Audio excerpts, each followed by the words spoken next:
ಪ್ರೀತಿಯ ದ್ವಿತೀಯ P U C ವಿದ್ಯಾರ್ಥಿಗಳೇ, ಎಲ್ಲರಿಗೂ ಕೂಡ ಮತ್ತೊಮ್ಮೆ ಕೃತಜ್ಞತೆಗಳನ್ನು ಸಲ್ಲಿಸ್ತಾ ಇದ್ದೇನೆ. ಥ್ಯಾಂಕ್ಸ್. ಯಾಕೆಂದರೆ ನಾನು ಅಪ್ಲೋಡ್ ಮಾಡಿದಂತಹ ನಮ್ಮ ರೋಮಿಯೋ ಆ್ಯಂಡ್ ಜೂಲಿಯೆಟ್ MCQsಗಳು ಸುಮಾರು ಒಂದು 3K ಹತ್ತಿರ ತಲುಪಿದ್ದಾವೆ. ನಾನು ನಿಮಗೆ ಪ್ರಾಮಿಸ್ ಮಾಡಿದ್ದೆ 1K ಅಥವಾ 2K ಹೋದ ತಕ್ಷಣ ನಿಮಗೆಲ್ಲರಿಗೂ ಕೂಡ important questions from Romeo and Juliet 3 marks 4 marks ಅಥವಾ 2 ಮಾರ್ಕ್ಸಿಗೆ ಆ ಒಂದು ವಿಡಿಯೋನ ಅಪ್ಲೋಡನ್ನು ಮಾಡಿಕೊಡ್ತೇನೆ ಅಂತ ನೀವು ನನ್ನ ಒಂದು ಬೇಡಿಕೆಯನ್ನು ಈಡೇರಿಸಿದ್ದೀರಾ. ಹಾಗಾಗಿ ನೆಕ್ಸ್ಟ್ ವಿಡಿಯೋನ ಅಪ್ಲೋಡನ್ನು ಮಾಡ್ತಾ ಇದ್ದೇವೆ. ಇದಾದ ತಕ್ಷಣ 2DR ಕೂಡ ಮಾಡಿಕೊಡ್ತೇನೆ. ಯಾಕಂದರೆ already it crossed 1K views, ಅಂದರೆ 1,000 ಜನ ಅದನ್ನು ಆಲ್ರೆಡಿ ನೋಡಿಬಿಟ್ಟಿದ್ದೀರಾ. ಎನಿಹೌ, ವಿಡಿಯೋ ಪ್ರಾರಂಭ ಮಾಡೋಕ್ಕಿಂತ ಮುಂಚಿತವಾಗಿ ಒಂದು ರಿಕ್ವೆಸ್ಟು. ವಿಡಿಯೋವನ್ನು ನೋಡ್ತಾ ಇರುವಾಗ ದಯವಿಟ್ಟು ಒಂದು ಲೈಕ್ ಬಟನನ್ನು ಪ್ರೆಸ್ ಮಾಡಿದರೆ ಬಹಳ ಒಳ್ಳೆಯದು. ಅಡ್ವರ್ಟೈಸ್ ನೋಡೋ ಟೈಮಲ್ಲ, ನೀವು ಅಡ್ವರ್ಟೈಸ್ ನೋಡೋ ಟೈಮಲ್ಲಿ ಲೈಕನ್ನು ಪ್ರೆಸ್ ಮಾಡ್ತೀರಾ, ಅದು ಅಡ್ವರ್ಟೈಸ್ ಚೆನ್ನಾಗಿದೆ ಅಂತ ಹೋಗುತ್ತೆ, ಮುಂದೆ ನಿಮ್ಗೆ ಅದೇ ಅಡ್ವರ್ಟೈಸ್ ಬರುತ್ತೆ. ಈಗ ನೀವು ನನ್ನ ವಿಡಿಯೋ ಪ್ಲೇ ಆಗುವ ಸಮಯದಲ್ಲಿ, ಮಾತಾಡುವ ಸಮಯದಲ್ಲಿ ಈ ರೀತಿಯಾಗಿ ಅಪ್ಲೋಡ್ ಮಾಡಿದಾಗ ಏನಂತೀರ, ಲೈಕ್ ಬಟನ್ ಕೊಟ್ಟಾಗ ವಿಡಿಯೋ ಚೆನ್ನಾಗಿದೆ ಅಂತ ನನಗಲ್ಲ, ಯೂಟ್ಯೂಬ್ನವರಿಗೆ ಗೊತ್ತಾಗತ್ತೆ. ಹಾಗಾಗಿ ನನ್ನ ಪ್ರೀತಿಯ ವಿದ್ಯಾರ್ಥಿಗಳೇ, ದಯವಿಟ್ಟು ಒಂದು ಲೈಕ್ ಕೊಡಿ. ಜೊತೆಗೆ ಕಮೆಂಟ್ ಸೆಷನಲ್ಲಿ ಹೈಪ್ ಅಂತ ಒಂದು ಹೊಸ ಆಪ್ಷನ್ ಇದೆ, ಅಲ್ಲಿ ಕ್ಲಿಕ್ ಮಾಡಿ ಪಾಯಿಂಟ್ಸನ್ನು ಕ್ರೆಡಿಟ್ ಮಾಡಿದರೆ ಭಾಳ ಒಳ್ಳೆಯದಾಗತ್ತೆ. ಧನ್ಯವಾದಗಳು. ನೋಡಿ, ರೋಮಿಯೋ ಆ್ಯಂಡ್ ಜೂಲಿಯೆಟ್ ಅಂತ ನಿಮಗೆಲ್ಲರಿಗೂ ಕೂಡ ಕಾಮರ್ಸು, ಆರ್ಟ್ಸು, ಸೈನ್ಸ್ ವಿದ್ಯಾರ್ಥಿಗಳಿಗೆ ಮೊದಲನೆಯ ಪಾಠನೇ ಇಂಗ್ಲೀಷಿಂದು ಇದೇ ಆಗಿರುತ್ತೆ. ಎಲ್ಲರಿಗೂ ಬೆಂಗಳೂರು, ಶಿವಮೊಗ್ಗ, ದಾವಣಗೆರೆ, ಹುಬ್ಬಳ್ಳಿ, ಧಾರವಾಡ, ಬೆಳಗಾವಿ, ಆಯಿತಾ, ಈ ರೀತಿಯಾಗಿ ಇನ್ನೂ ಕೆಲವೊಬ್ಬರ ಹೆಸರು ತಗೊಳ್ಳಿಲ್ಲ ಅಂದರೆ ಬೇಜಾರಾಗ್ತೀರಿ. ನೀವು ಮಂಗಳೂರು, ಉಡುಪಿ, ಎಲ್ಲ ಕಡೆಯಿಂದನೂ ನನಗೆ ವಿದ್ಯಾರ್ಥಿಗಳು, ನಮಗೆ ಸಬ್ಸ್ಕ್ರೈಬರ್ಗಳಿದ್ದಾರೆ. ಪ್ರತಿಯೊಂದು ಜಿಲ್ಲೆಯಲ್ಲಿ ಎಲ್ಲರಿಗೂ ಕೂಡ ಇದೇ ಕ್ವಶನು ಸರ್, ನಾಳೆ ನಿಮ್ಮ ಯೂನಿಟ್ ಟೆಸ್ಟ್ 1ಗೆ ಆಗಿರುತ್ತೆ. ಬನ್ನಿ, 4 and 6 marks most important questions and answers ಅಂತ ಇದೆ.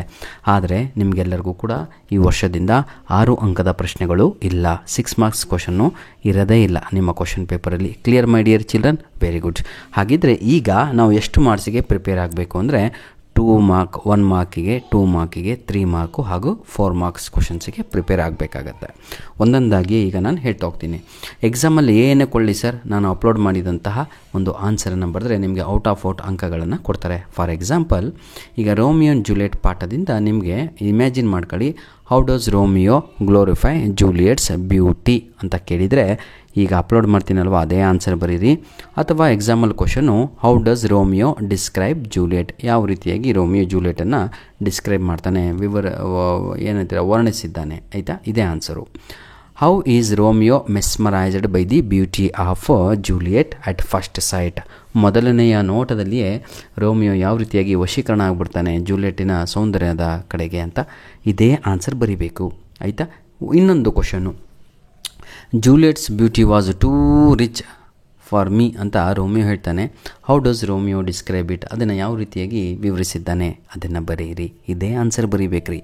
ಇನ್ನೊಂದು ಕ್ವಶನ್ ಇದೆ, Romeo claims to have never seen the true beauty till he saw the Juliet ಅಂತ ಇದೆ. How does he justify his statement ಅಂತ ಇದೆ. ಅದಕ್ಕೂ ಕೂಡ ಇದೇ ಆನ್ಸರನ್ನು ತಾವುಗಳು ಬರೆಯಬೇಕು, ಹೌದಲ್ವಾ. Next last question, how does Romeo glorify Juliet's flawless beauty ಅಂತ ಇದೆ.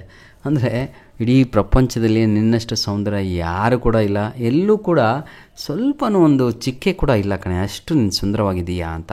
ಕ್ಲಿಯರ್ ಆಲ್ ಆಫ್ ಯು, ಆಯಿತಾ. ಈಗ ಬನ್ನಿ, ಎಲ್ಲದಕ್ಕೂ ಕೂಡ ಇದೇ ಉತ್ತರ. ಈಗ ಈ ಆನ್ಸರಲ್ಲಿ 3 ಪಾರ್ಟಾಗಿ ಈಗ ಡಿವೈಡ್ ಮಾಡಿ ಕೊಟ್ಟಿದ್ದೇನೆ. ಇದು ನನ್ನ ವಿದ್ಯಾರ್ಥಿಗಳು ಮಾಡಿರುವಂಥದ್ದು ಆಲ್ಟ್ರೇಷನು. ಇಲ್ಲಿ ನೋಡಿ ಏನಂತ ಇದೆ, first day of my class, ಆಯಿತಾ. ಈ ಸಂಪೂರ್ಣವಾಗಿ ಈ ಒಂದೇ ಒಂದು ಆನ್ಸರ್ ಕರೆಕ್ಟಾಗಿ ನೀವು ಓದ್ಕೊಂಡ್ರೆ ನಿಮಗೆ ಎಕ್ಸಾಮಲ್ಲಿ ಒಂದು 5 ಮಾರ್ಕ್ಸ್ ಬರುವಂಥ ಸಾಧ್ಯತೆ ಇದೆ. 5 ಮಾರ್ಕ್ಸ್, ಆಯಿತಾ. 5 ಮಾರ್ಕ್ಸ್ ಕ್ವಶನ್ ಇರಲ್ಲ, 3 ಮಾರ್ಕ್ಸಿಗೆ ಬರುವ ಸಾಧ್ಯತೆ ಇದೆ ಇದು ಕ್ವಶನ್ನು, ಹಾಗೂ 4 ಮಾರ್ಕ್ಸು ಅಥವಾ 2 ಮಾರ್ಕು 1 ಮಾರ್ಕಲ್ಲಿ ಬರುವಂಥ ಸಾಧ್ಯತೆ ಇರುತ್ತೆ. Clear my dear children? Very good. ಈಗ ನೋಡೋಣ ಬನ್ನಿ. ನೋಡಿ, ಇದು ಫಸ್ಟ್ ಬಾಕ್ಸ್ ಇದೆ ಅಲ್ವಾ, ಅದು ಈ ಪಾಠದ ಏನಂತೀರ ಹಿನ್ನೆಲೆ ಅಂತ, ಅಂದರೆ ಬ್ಯಾಕ್ಗ್ರೌಂಡ್ ಆಫ್ ದಿ ಸ್ಟೋರಿ ಅಂತ.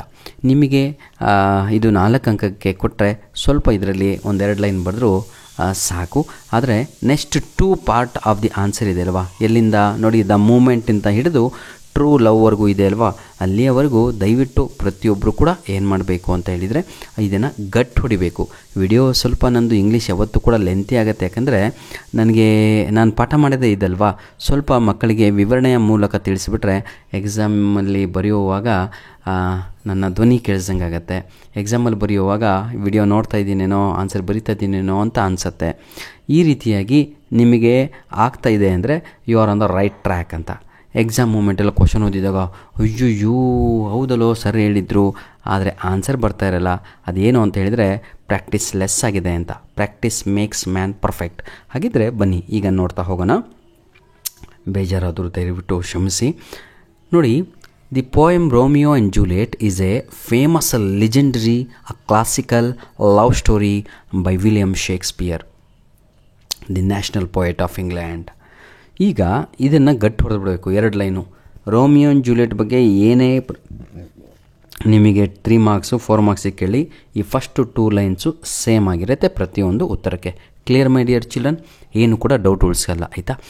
ಕ್ಲಿಯರ್? ನೆಕ್ಸ್ಟು 4 ಲೈನ್ ಇದೆ ಅಲ್ವಾ, ಇದನ್ನು ಬರೀಲಿಲ್ಲ ಅಂದರೂ ಕೂಡ ನಡೆಯುತ್ತೆ. ಅರ್ಥ ಆಗತ್ತಾ ಎಲ್ಲರಿಗೂ? Very good. ಈಗ ನೀವು ಎಲ್ಲಿಂದ ಆನ್ಸರ್ ಕರೆಕ್ಟಾಗಿ ಬರಿಬೇಕು ಅಂತ ಹೇಳಿದರೆ ನೋಡಿ, ಇದು ಏನು ಗೊತ್ತಾ, ಬ್ಯಾಕ್ಗ್ರೌಂಡ್ ಆಫ್ ದಿ ಸ್ಟೋರಿ ಕೂಡ ಹೇಳಿಬಿಡ್ತೇನೆ. ಇದನ್ನು ಎಕ್ಸಾಮಲ್ಲಿ ಬರೀಲಿಲ್ಲ ಅಂದರೂ ನಡೆಯುತ್ತೆ, ಯಾಕಂದರೆ ಈಗ 6 ಅಂಕದ ಪ್ರಶ್ನೆಗಳು ಇಲ್ಲ. ಬ್ಯಾಕ್ಗ್ರೌಂಡ್ ಆಫ್ ದ ಸ್ಟೋರಿ ಏನು ಅಂದರೆ, there was a 2 noble families. 2 noble ಫ್ಯಾಮಿಲಿಗಳು, ಆಯಿತಾ, ಮನೆತನದವರು ಎಲ್ಲಿ ವೆರೋನಾ ಇಟಾಲಿನಲ್ಲಿ ಇರ್ತಾರೆ, ಆಯಿತಾ. ಈಗ ವೆರೋನಾ ಸಿಟಿ ಅದು. ಒಬ್ಬರ ಹೆಸರು ನೋಬಲ್ ಫ್ಯಾಮಿಲಿ 2, ಒಬ್ಬರ ಮನೆತನದ ಹೆಸರು ಕ್ಯಾಪುಲೆಟ್ ಅಂತ, ಇನ್ನೊಬ್ಬರ ಮನೆತನದ ಹೆಸರು ಮ್ಯಾಂಟಗೋಸ್ ಅಂತ. ಇದು ನನ್ನ ವಿಡಿಯೋ ನೀವು ಯಾವಾಗ ಕೇಳಬೇಕು ಅಂದರೆ ಊಟ ಮಾಡಿ ಮಲಗಲಿಕ್ಕೆ ಹೋಗ್ತಿರಲ್ವ, ಪ್ಲೇ ಮಾಡಿ ಸುಮ್ಮನೆ ಕಣ್ಮುಚ್ಚಿ ಮಲಗಿ. ನಿಜವಾಗಿಯೂ ಬೆಳಗ್ಗೆ ಏಳದೊಳಗೆ ನಿಮಗೆ ಎಲ್ಲ ಮೈಂಡಲ್ಲಿ ಫಿಕ್ಸ್ ಆಗಿರುತ್ತೆ. ಒಮ್ಮೆ ನೋಡ್ದಂಗೆ ಅದನ್ನು ಬರೀರಿ. ನೆಕ್ಸ್ಟ್, ಇವರಿಬ್ಬರು ಕೂಡ ಹೂ ವರ್ ಎನಿಮೀಸ್. ಇಬ್ಬರು ಕೂಡ ಬದ್ಧ ಶತ್ರುಗಳಾಗಿರ್ತಾರೆ, ಆಯಿತಾ. ಫ್ರೆಂಡ್ಸ್ ಆಗಿರಲ್ಲ, ಶತ್ರುಗಳಾಗಿರ್ತಾರೆ. ರೋಮಿಯೋ ಅದೇ ಮನೆತನದ ಮ್ಯಾಂಟಗೋಸ್ ಫ್ಯಾಮಿಲಿಗೆ ಸೇರಿದವನಾಗಿರ್ತಾನೆ. ಇನ್ನೊಂದು ಕಡೆ ಜೂಲಿಯೆಟ್ಟು ಓಲ್ಡ್ ಕ್ಯಾಪುಲೆಟ್ ಮನೆತನಕ್ಕೆ ಸೇರಿದವಳಾಗಿರ್ತಾಳೆ. Lord Capulet host grand supper party ಅಂತ ಹೇಳಿದರೆ ಊಟದ ವ್ಯವಸ್ಥೆ, ರಾತ್ರಿಯ ಊಟದ ವ್ಯವಸ್ಥೆ, ಡಿನ್ನರ್ ವ್ಯವಸ್ಥೆಯನ್ನು ಮಾಡಿರ್ತಾರೆ ಜೂಲಿಯೆಟ್ ತಂದೆಯವರು. ಆ ಸಮಯದಲ್ಲಿ ನಮ್ಮ ರೋಮಿಯೋ ತನ್ನ ಮೊದಲನೆಯ ಪ್ರೀತಿಯನ್ನು, ಆ್ಯಕ್ಚುಲಿ ರೋಮಿಯೋ ಇದು ಸೆಕೆಂಡ್ ಲವ್ ಜೂಲಿಯೆಟ್, ಆಯಿತಾ. ಫಸ್ಟ್ ಲವನ್ನು ನೋಡೋಕ್ಕೆ ಹೋಗಿರ್ತಾನೆ, ಇನ್ನೂ ಜೂಲಿಯೆಟ್ ಗೊತ್ತಿರಲ್ಲ ಅವನಿಗೆ. ಹೋದಾಗ ಏನಾಗುತ್ತೆ ಅಂದರೆ ಪ್ರೀತಿಯ ಮಕ್ಕಳೇ, ಅಲ್ಲಿ the first sight on the Juliet he falls in love, he forgot everything in his life. ಏನೇನು ಮೊದಲಾಗಿತ್ತಲ್ವ ಎಲ್ಲ ಮರೆತುಬಿಟ್ಟು ನಾನು ಪ್ರೀತಿನೇ ಮಾಡಿಲ್ಲ ಇಲ್ಲಿಯವರೆಗೂ, ಇದೇ ನನ್ನ ಮೊದಲನೆಯ ಪ್ರೀತಿ ಅಂತ ರೋಮಿಯೋ ತನ್ನ ಮೊದಲನೇ ಪ್ರೀತಿಯನ್ನು ಅಲ್ಲೇ ಒದಾಕ್ಬಿಡ್ತಾನೆ. ನಿಮ್ಮ ಲೋಕಲ್ ಲ್ಯಾಂಗ್ವೇಜಲ್ಲಿ ಹೇಳಬೇಕು ಅಂತ ಹೇಳಿದರೆ ಕಿತ್ತು ಒಗೆದು ಬಿಡ್ತಾನೆ, ಅಲ್ಲೇ ಸ್ಟಾಪ್ ಮಾಡ್ತಾನೆ. I never saw such true beauty till this night ಅಂತ ತನಗೆ ತಾನೇ ಪ್ರಶ್ನೆ ಹಾಕಂತಾನೆ. ಸಾಕಲ್ವಾ? ಇದು ಹಿನ್ನೆಲೆ. ಈಗ ನೀವು ಇಲ್ಲಿಂದ ಆನ್ಸರ್ ಬರೀಬೇಕಾಗತ್ತೆ. ನೋಡಿ, ಕರೆಕ್ಟಾಗಿ ಕಾಣ್ತಾ ಇದೆ ಅಲ್ವಾ? Very good. ಈಗ ಬನ್ನಿ ಒಂದೊಂದಾಗಿ ನೋಡಿ ವಿದ್ಯಾರ್ಥಿಗಳೇ, ನೋಟ್ಸ್ ಎಲ್ಲಿ ಬೇಕಾದರೂ ನಿಮಗೆ ಸಿಗುತ್ತೆ, ಆದರೆ ಎಕ್ಸಾಮಲ್ಲಿ ಬರೀಲಿಕ್ಕಾಗಲ್ಲ, ಫೇಲ್ ಆಗಿಬಿಡ್ತಾ ಇದ್ದೀರಾ. ಲಾಸ್ಟ್ ವರ್ಷ ನೋಡಿದಿರಲ್ವಾ, ಭಾಳ ಜನ ಇಂಗ್ಲೀಷಲ್ಲಿ ಫೇಲ್ ಆಗಿದ್ದು. ಇಡೀ ಕರ್ನಾಟಕಕ್ಕೆ ಕೇವಲ 12 ಜನ ಮಾತ್ರ ಇಂಗ್ಲೀಷಲ್ಲಿ ಔಟ್ ಆಫ್ ಅಂಕಗಳನ್ನು ತೆಗೆದುಕೊಂಡಿರುವಂಥದ್ದು. ಬನ್ನಿ, the moment Romeo saw the Juliet for the first time, ಮೊದಲನೇ ಸಲ ನೋಡಿದಾಗ he expresses his feelings of love. Here Romeo uses 2 similes to describe Juliet's extraordinary beauty. Romeo ಏನು ಮಾಡಿದ್ದಾನೆ ಅಂದರೆ 2 ಸಿಮಿಲಿಗಳನ್ನು ಯೂಸ್ ಮಾಡಿದ್ದಾನೆ, ಆಯಿತಾ. ನೋಡಿ, ಸಿಮಿಲೀಸ್ ಅಂತ ಹೇಳಿದರೆ ಆ ಒಂದು ಕಂಪ್ಯಾರಿಸನಲ್ಲಿ ನಾವು ಆ್ಯಸ್ ಅಂತ ಯೂಸ್ ಮಾಡ್ತೀವಿ ಅಥವಾ ಲೈಕ್ ಅಂತ ಯೂಸ್ ಮಾಡ್ತೀವಿ. ಇದು ನಿಮಗೆ 2 ಮಾರ್ಕ್ಸಿಗೂ ಬರುತ್ತೆ. ಏನಂತ ಬರುತ್ತೆ ಗೊತ್ತಾ question? What are the 2 similes used by Romeo to describe Juliet ಅಂತ ಬರುತ್ತೆ. ಆವಾಗ ಇದನ್ನೇ ಅಲ್ಲಿ ಬರೆದ್ರೆ ಮುಗೀತು, 2 ಮಾರ್ಕ್ಸ್ ಸಿಗುತ್ತೆ. ನೋಡಿ, ಈಗ ಫಸ್ಟ್ ಏನು, he expresses his feelings of love that with the 2 similes. ಯಾವುದ್ಯಾವುದು? a bright light from a torch in pale comparing to her radiant beauty. It seems that she hangs like a twilight.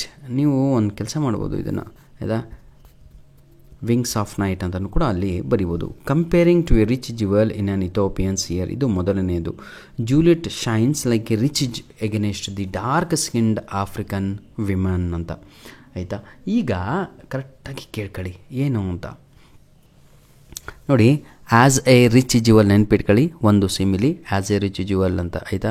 Like A ಸ್ನೋವಿ ಡವ್ ಅದೊಂದು simile ಆಗಿರುತ್ತೆ. ಇವೆರಡು ಕೂಡ ನೆನ್ಪಿಟ್ಕೊಂಡು 2 ಅಂಕಕ್ಕೆ ಅಲ್ಲಿ ಬರೀರಂತೆ. Further he describes that Juliet is only this snowy dove. ನಂತರದಲ್ಲಿ ಹೇಳ್ತಾನೆ ನನ್ನ ಪ್ರೀತಿ ಅಂದರೆ ಯಾರು? ಜೂಲಿಯಟ್. ಇನ್ನೂ ಮಾತಾಡಿಲ್ಲ ಅವನು. This is called monologue. ಇಬ್ಬರೂ ಕೂಡ ಮಾತಾಡ್ತಾ ಇರಲ್ಲ ಆಯಿತಾ. ಇದನ್ನು ನಾವು ಮೋನೋಲಾಗ್ ಅಂತ ಕರಿತೀವಿ. ವಿದ್ಯಾರ್ಥಿಗಳೇ ಬೇಜಾರಾಗಬೇಡಿ, 10 ನಿಮಿಷ ಆಗ್ಬಿಡ್ತು ಆಯಿತಾ. If you have patience you will win the world. ನಿಮಗೆ ಪೇಷನ್ಸ್ ಇದ್ದರೆ ಎಕ್ಸಾಮಲ್ಲಿ ನಾನು ಹೇಳ್ತೀನಲ್ವಾ, ಚಿಟ್ಕೆ ಹೊಡ್ಕೊಂಡು ಕೂತ್ಕೊಂತಿರಲ್ಲ, ಏನಾದರೂ ಕೊಡ್ರಲ್ಲ ಬರಿತೀನಿ ನಾನು ಅಂತ. ಯಾವಾಗ ಅಂದರೆ if you do practice, if you know everything. ಕೊನೆಯಾಗೆ ಫಾಸ್ಟಾಗಿ ಮುಗಿಸ್ತೀನಿ ನೋಡಿ. Snowy dove and the ladies in the hall are like the crows including Rosaline. ನೋಡಿ ರೋಸ್ಲಿನ್ನು ಯಾರು ಅಂದರೆ ರೋಮಿಯೋನ ಮೊದಲ love, the first love of Romeo is Rosaline. ಇವಳನ್ನು ಏನಂತ ಕರೀತಾನೆ ಗೊತ್ತಾ? ಕಾಗೆ ಕಂಡ್ರೆ ನೀವೆಲ್ಲರೂ ಕೂಡ. ನನ್ನ ಪ್ರೀತಿ ನೋಡಿ ಯಾವುದು? ಜೂಲಿಯಟ್ ನೋಡಿ, ಶಿ ಈಸ್ ಲೈಕ್ ಎ ಸ್ನೋವಿ ಡವ್ ಅಂತ ಹೇಳ್ತಾನೆ. ಉಳಿದ ಎಲ್ಲ ಹೆಣ್ಣು ಮಕ್ಕಳು ಯಾರ್ಯಾರು ಡ್ಯಾನ್ಸ್ ಮಾಡ್ತಾ ಇರ್ತಾರೋ ಅಲ್ಲಿ ಆ ಸ್ಥಾನದಲ್ಲಿ ಅವರನ್ನು ಕಾಗೆಗಳು ಅಂತ ಕರೀತಾನೆ. I mean just a white colour dove can easily be recognised among a crowded of the black coloured crows. ನೋಡಿ ಎಂಥ ಮಾತನ್ನು ಹೇಳ್ತಾನೆ. ಇದರ ಅರ್ಥವೇನು ಅಂತೇಳಿದರೆ, Romeo says indirectly that we can recognise what white colour dove. ನೋಡಿ ಅದಕ್ಕೆ ಅವನು ಸ್ನೋವಿ ಡವ್ ಅಂತ ಹೇಳ್ತಾನೆ. ನಾವು ಡವ್ ಅಂದರೆ ಪಾರಿವಾಳ ನಾವು ಜಾಸ್ತಿ ನೋಡಿರೋದು ಬ್ಲ್ಯಾಕ್ ಇರ್ತವೆ. ಆದರೆ ಇವನೇನು ಹೇಳ್ತಾನೆ ಅಂತ ಹೇಳಿದರೆ ವೈಟ್ ಸ್ನೋ ಅಂತ ಕರೀತಾನೆ. ವೈಟ್ ಸ್ನೋ ಅಂದ್ರೇನು? ಬಿಳಿಯ ಪಾರಿವಾಳ ಅಂತ ಕರೀತಾನೆ. ಇದರ ಅರ್ಥವೇನು? He can recognise all over the place ಅಂತ ಆಯಿತಾ. ಕಪ್ಪು ಏನಂತೀರ, ಎಲ್ಲ ಕಾಗೆಗಳ ಮಧ್ಯೆ ವೈಟ್ ಪಾರಿವಾಳ ಇದ್ದರೆ ಹೆಂಗೆ ಕಾಣುತ್ತಲ್ವ, ಹಾಗೆ ನನ್ನ ಪ್ರೀತಿ ಅಂತ. ಕೊನೆಯ ಸಾಲಿನಲ್ಲಿದ್ದೀವಿ. After the dance is over he could like to touch her to make blessed his rude hands. Next he asked himself whether he had loved ever before much any one as he loved Juliet. Then he came to know that it is a true love ಅಂತ. ಅಲ್ಲಿ ಹೋಗ್ಬಿಟ್ಟಿದೆ, adjust ಮಾಡ್ಕೊತೀರಲ್ವ. ಧನ್ಯವಾದಗಳು. ಇದನ್ನು ಗಟ್ಟಿ ಹೊಡಿರಿ ಮಕ್ಕಳೇ ಆಯಿತಾ. ಚೆನ್ನಾಗಿ ಓದಿ, ಒಳ್ಳೆ ಅಂಕಗಳನ್ನು ತೆಗಿರಿ. ಎಷ್ಟು ಅಂಕಗಳನ್ನು ಯೂನಿಟ್ ಟೆಸ್ಟ್ 1ರಲ್ಲಿ ತೆಗಿತೀರೋ ಅಷ್ಟು ಜಾಸ್ತಿ ಇಂಟರ್ನಲ್ ಮಾರ್ಕ್ಸು ನಿಮಗೆ ಬರುತ್ತೆ. ಧನ್ಯವಾದಗಳು.